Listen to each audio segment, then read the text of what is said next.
नमस्कार, ओम शांति। भारत देश भिन्न भिन्न रीति रिवाजों और परंपराओं का देश है। उसी में एक बहुत सुंदर परंपरा पितृपक्ष में पूर्वजों के लिए श्राद्ध की परंपरा है। आइए उसके आध्यात्मिक रहस्य को जानते हैं। आज हमारे साथ ब्रह्म कुमारी संस्था से ब्रह्म कुमारी राजयोगिनी उषा दीदी जी हमारे साथ हैं। उनसे ये रहस्यों के बारे में हम जानेंगे। स्वागत करते हैं दीदी का और जानेंगे श्राद्ध का आध्यात्मिक रहस्य। दीदी, शुरुआत करते हैं प्रश्नों की। पहला प्रश्न जो मैं जानना चाहती हूँ दीदी, जो हम सब जानना चाहते हैं कि श्राद्ध तो हम मनाते हैं, हम अपने पूर्वजों को बहुत प्यार से उन दिनों पे याद करते हैं और बहुत सारी रस्में निभाते हैं, लेकिन पहला तो यही समझना चाहिए कि श्राद्ध का आध्यात्मिक मीनिंग क्या है, रहस्य क्या है, उस वर्ड का मतलब क्या है। ऐसे हैं कि श्राद्ध जब कहते हैं तो श्राद्ध शब्द श्रद्धा से आया है। अच्छा।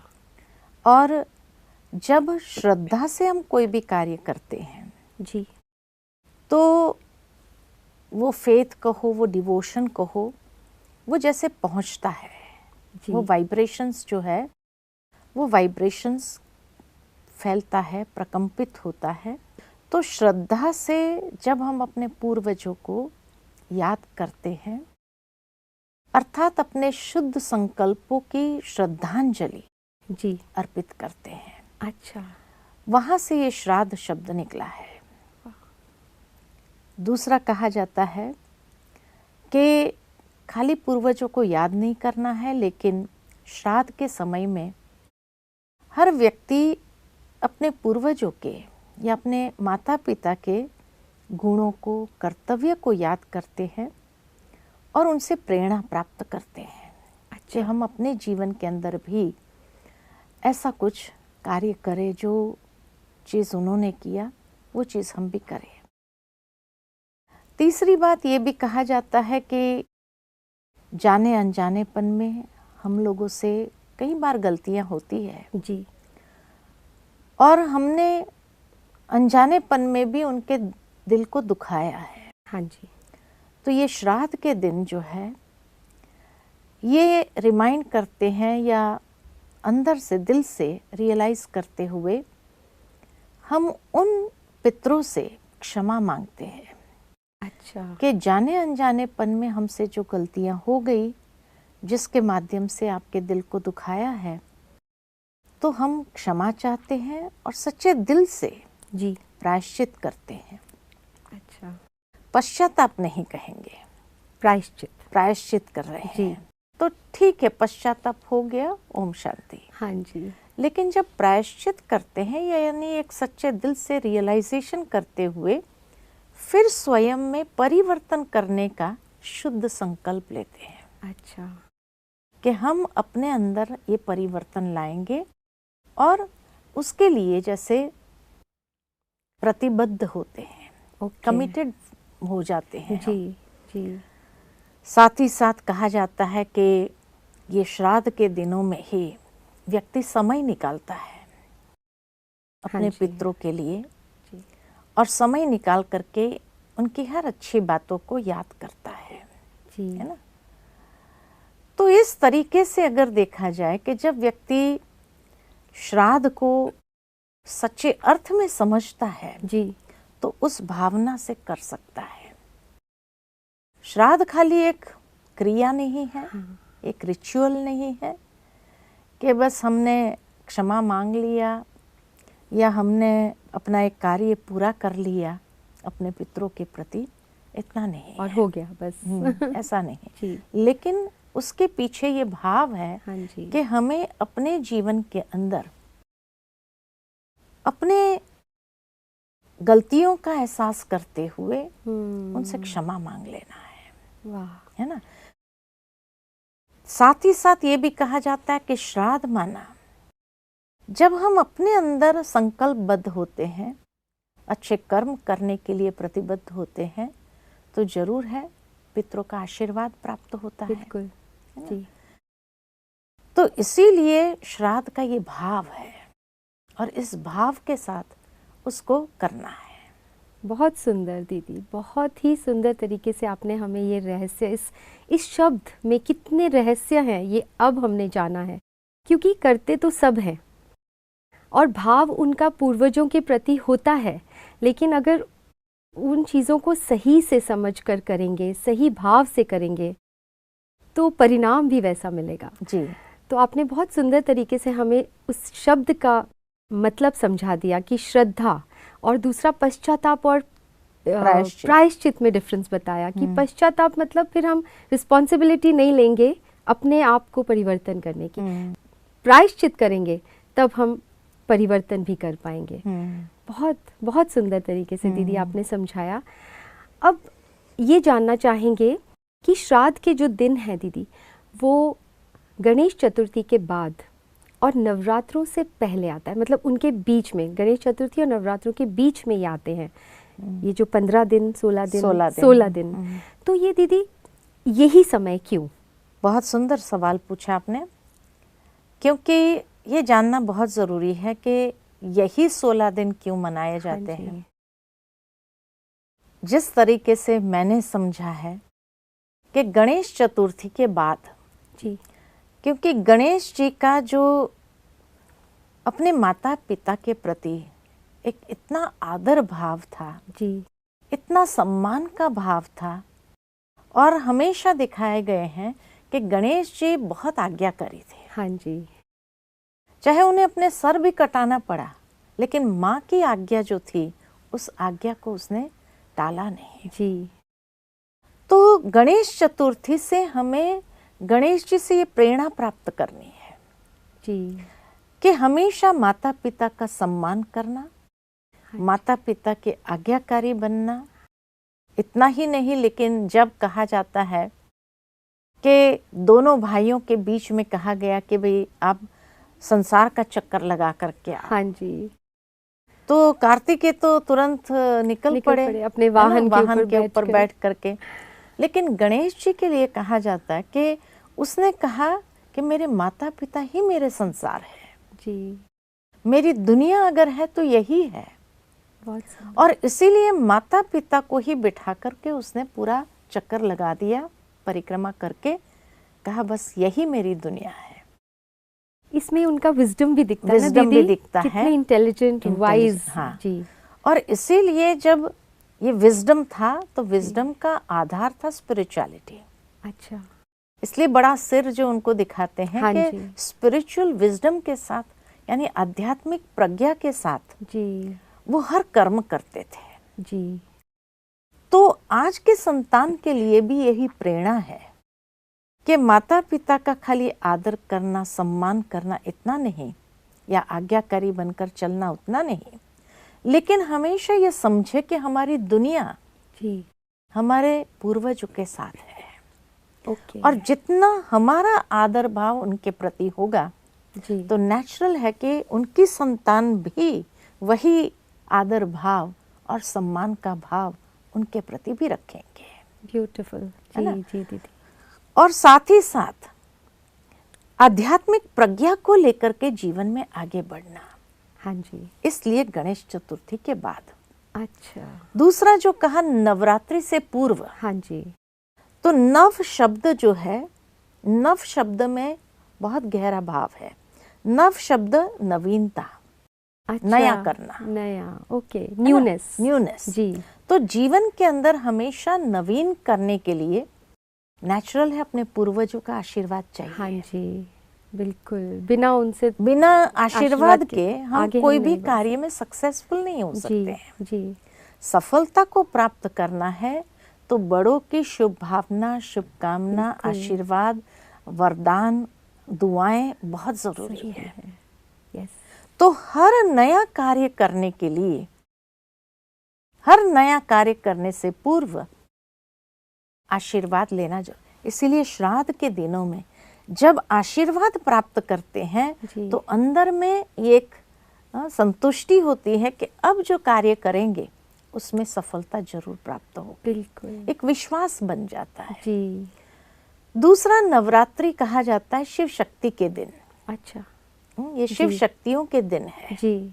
जब शिव ने अपनी शक्तियों को उत्पन्न किया और उन्हें दिव्य शक्तियों से सशक्त किया।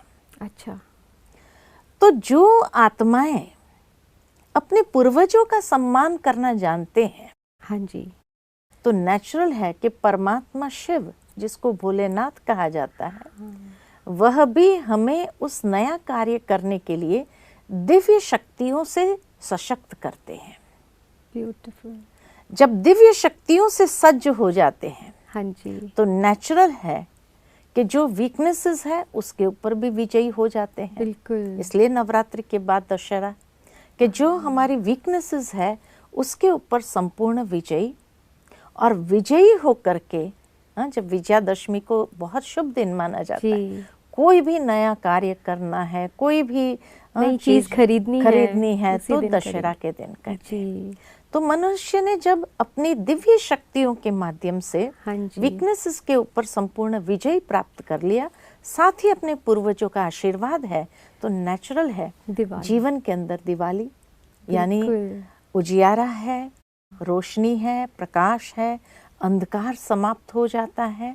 और जैसे हर रीति से व्यक्ति प्रसन्नता का अनुभव जीवन के अंदर करता है। वाह, इतनी प्यारे तरीके से, इतने वंडरफुल आपने तरीके से दीदी ये सब राज हमें समझाए हैं। ये हम ये उत्सव मनाते तो हैं, और ख़ास करके भारत में तो बहुत सारे उत्सव हैं, और हर उत्सव को एक धूम से, एक उमंग उत्साह से हम सब मनाते हैं। लेकिन अगर हम उसके आध्यात्मिक रहस्यों को जान लें तो वो बात ही अलग हो जाएगी जी। तो आपने जैसे बहुत अच्छे तरीके से हमें ये बताया कि क्यों श्राद्ध गणेश चतुर्थी के बाद और नवरात्रों के पहले आती है जी। तो दीदी ये ही 16 दिन क्यों, इसके लिए शास्त्रों में भी एक कथा है कि कर्ण जो है वो जब स्वर्ग में गए तो उनको वहाँ पे जो खाना खिलाया जा रहा था वो सोना और चांदी उनको परोसा जा रहा था। हाँ, कहा जाता है कि ये श्राद्ध के जो ये पर्व है हाँ भारत के अंदर वो वहीं से आरंभ होते हैं। हाँ जी, यही कथा है। वैसे तो दूसरी कथा ये भी आती है कि ये त्रेता युग से आरंभ हुआ। अच्छा। कि जब सीता जी ने अपने पूर्वजों के लिए श्राद्ध किया। अच्छा। है ना, और जो है गया के अंदर उसने श्राद्ध किया जी। लेकिन जो एक प्रचलित कथा है वो यही है कि महावीर दानवीर कर्ण जो था, हाँ जी, उसने जो है जब शरीर त्याग करके जब स्वर्ग में गया जी, तो कहा जाता है कि जब भोजन के समय पर बैठता था तो उसकी थाली में हमेशा सोना, हीरे, मोती, रत्न यही परोसा जाता था। जब वो दूसरों की थाली देखता था तो उनमें 56 प्रकार के भोजन थे। तब उसने इंद्र से पूछा कि भाई मेरी थाली में यही क्यों? हाँ जी। तो तब उनको बताया गया कि आपने जीवन पर्यंत यही दान किया तो यही फल आपको मिलेगा यहाँ पर भी खाने के लिए। आपने कभी अपने पूर्वजों को श्रद्धा से याद नहीं किया, उनका सम्मान नहीं किया, उनको खिलाया नहीं, उनके प्रति कुछ किया नहीं, है ना। तो इसीलिए जब तक आप नहीं करेंगे तो आपको वो चीज नहीं मिलेगी। तो उस समय उसने जब पूछा इंद्र से कि भाई अब उसका सॉल्यूशन क्या, तो तब इंद्र ने उसको कहा अच्छा यही 16 दिन, यही 16 दिन हम आपको देते हैं पूर्णमासी से लेकर अमावस्या तक। अच्छा। कि आप पुनः पृथ्वी लोक पर जाओ जी और अपने पूर्वजों को याद करो, बड़ी श्रद्धा के साथ उनका सम्मान करो, उनको भोजन कराइए, हाँ जी, उनके निमित्त दान करिए और अनेकों को, ब्राह्मणों को खिलाइए और पशु पक्षियों को खिलाइए, तो फिर आपको ये चीज मिलेगी।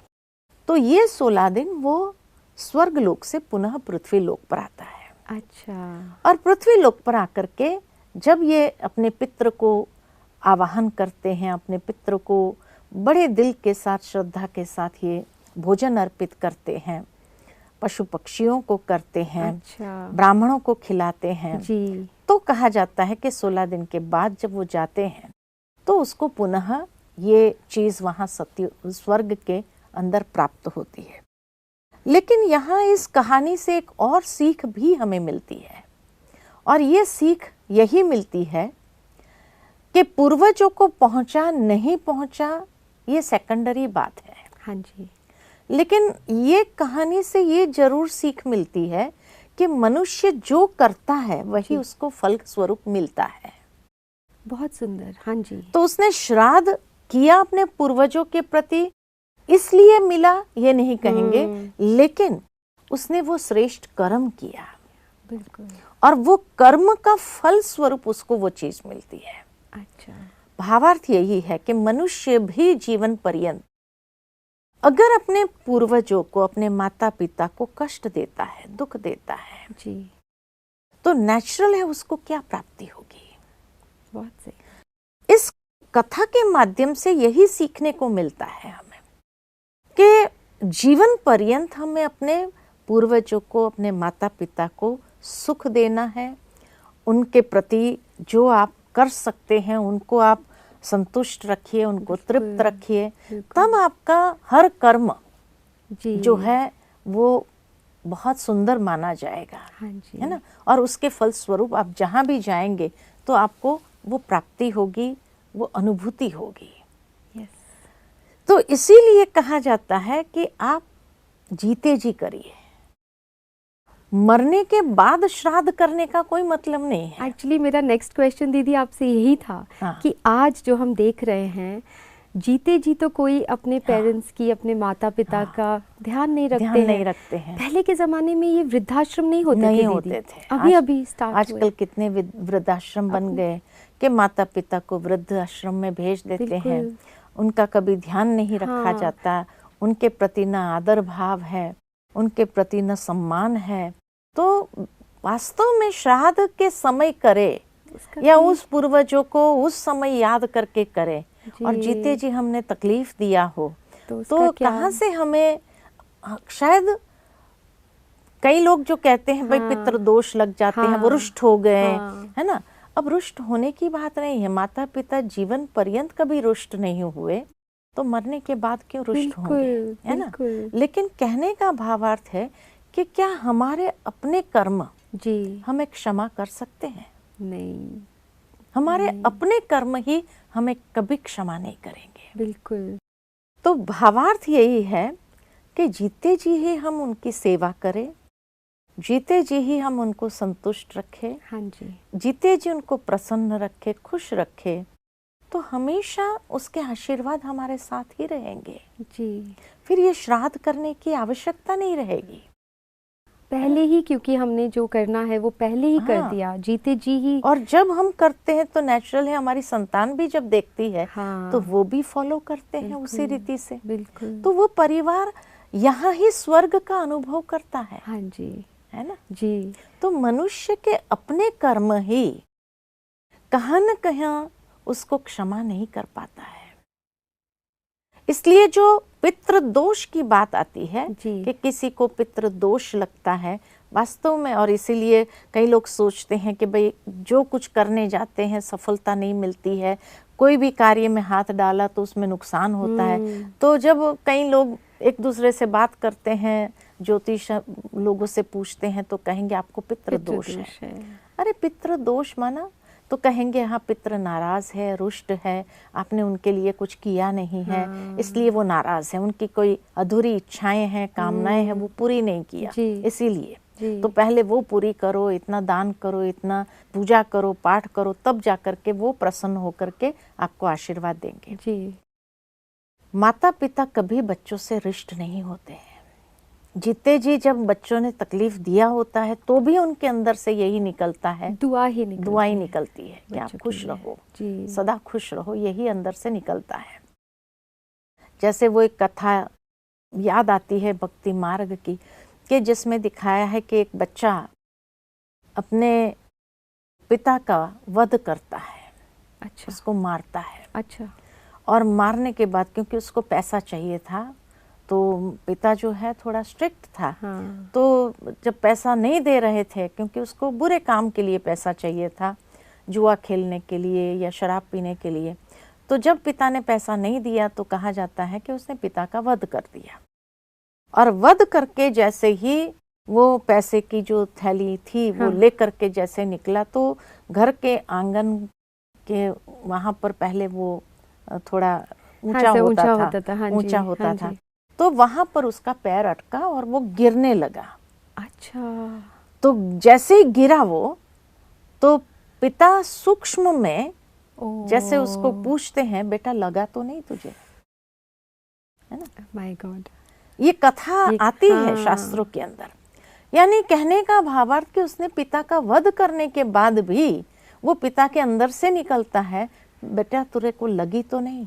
माय गॉड, यहीं से हम देख सकते हैं माता पिता हर माता पिता कभी रुष्ट होते नहीं हैं जी, उनके हमेशा आशीर्वाद ही होते, लेकिन हमारे अपने कर्म हमसे रुष्ट होते हैं। हाँ, वेरी ट्रू। ये पितृदोष है जी जी, कि माता पिता के प्रति जो उनको तकलीफ दी तो वो नहीं रुष्ट होते हैं, लेकिन हमारे अपने कर्म हमें क्षमा नहीं करते हैं और हमें अपने कर्मों का ही फल मिलता है, जो सफलता नहीं मिलती है। जो कोई कार्य करने जाते हैं उसमें नुकसान होता है। तो इसीलिए हमारे अपने कर्म हमें कहीं ना कहीं तकलीफ पहुंचा रहे हैं। बहुत गहरी बातें दीदी आपने आज समझाई हैं, बहुत गुह्य राज कर्मों के, जैसे हम कहते हैं गुह्य गति, जिसके बारे में हम कभी कभी इतना नहीं गहराई से सोच पाते। हाँ, मोटा मोटा रूप से पता है कि अच्छे कर्म करो फल अच्छा मिलेगा, लेकिन जो आप अभी समझा रहे हैं इतनी गहराई से शायद हम नहीं सोचते हैं। दीदी एक ये मुझे प्रश्न आ रहा है कि श्राद्ध जो हम करते हैं, क्या ये जो भी भाव से हम पूर्वजों के लिए कर रहे हैं, क्या वो वाइब्रेशंस बहुत सालों के बाद भी, जैसे हम हर वर्ष करते हैं उनके लिए, समझो किसी को शरीर छोड़े 10 वर्ष हो गए, अभी भी हम कर रहे हैं, तो क्या वो उनको पहुंच रही है चीज़ें? ऐसा है कि जितना व्यक्ति शुद्ध भावना से करता है, हाँ जी, तो कहा जाता है कि थॉट्स हैव एनर्जी। yes. हमारी भावनाओं में भी एक एनर्जी है। तो वास्तव में ये एनर्जी जरूर पहुंचती है। अच्छा, वो आत्मा कहाँ भी होगी, क्योंकि ये तो हम सभी मानते हैं कि हर आत्मा शरीर छोड़ने के बाद पुनर्जन्म लेती हाँ है। जी। तो जहाँ भी उसने पुनर्जन्म लिया है तो नेचुरल है कि वहाँ पर जी जो हमारे शुद्ध संकल्पों की एनर्जी या हमारे वाइब्रेशंस प्रकंपित होते हैं वो उन तक पहुँचते हैं। तो जैसे किसी बैंक में हम पैसा जमा करते हैं कि भाई कि हमारे पेरेंट्स को उसके अकाउंट में जमा हो जाए, उनके नाम की एफडी करा दी। हाँ, अच्छा, एफडी करा दी। या जैसे हम मान लो कि माता पिता कहीं भारत में है, बच्चे कहीं विदेश में हैं, वहां से वो पैसा भेजते हैं कि भाई हम ये पैसा जो है हमारे माता पिता के अकाउंट में जी डिपॉजिट कर देना। तो वहां से वो भरते हैं और यहाँ इनको प्राप्त हो जाता है। ठीक इसी तरह वो आत्मा ने तो पुनर्जन्म ले लिया है। हाँ। अब पुनर्जन्म ले लिया है, लेकिन अभी यहाँ उनको थोड़ा पुण्य कम हो, हाँ जी, और उसी समय श्राद्ध के समय उसने जो दान किया तो वो पुण्य इसके अकाउंट में आता है, क्योंकि उसके निमित्त किया गया। अच्छा, तो जब इसके अकाउंट में आता है तो नेचुरल है कि उसको वो प्राप्ति हो जाती है। बहुत सामने वाला व्यक्ति उसको ऐसा में अच्छा ठीक है, चलो हमने इतना अपने आपके लिए कंट्रीब्यूट करके दे दिया करके कर देता है। हमको लगता है कि ये व्यक्ति कितना अच्छा है, लेकिन वास्तव में जैसे ही हमारे अकाउंट में वो पुण्य जमा होता है, सटल, बहुत सूक्ष्म है दीदी ये तो जब वो अकाउंट में जमा होता है तब वो चीज हमारे पास अनायास, और आप कहेंगे मैं तो सोच ही रही थी मेरे को ये प्राप्त हो जाए, और देखो किसी ने गिफ्ट कर दिया, किसी ने कैसे पहुंचा दिया, होता है ना? यस। या इतनी समर्थी आ जाती है, अचानक लॉटरी लग गई, समर्थी आ जाती है तो आप ले सकते हैं। हाँ जी, तो आपको लगता है कि भाई ये कैसे हो गया? हाँ। तो वास्तव में ये श्राद्ध के दिनों में अगर हमने जो पुण्य जमा किया उनके अकाउंट में दान करके या ब्राह्मणों को खिलाते हुए या किसी को भी भोजन कराया, तो उनसे जो आशीर्वाद मिले और हम कहे कि भाई ये उनके अकाउंट में जाए।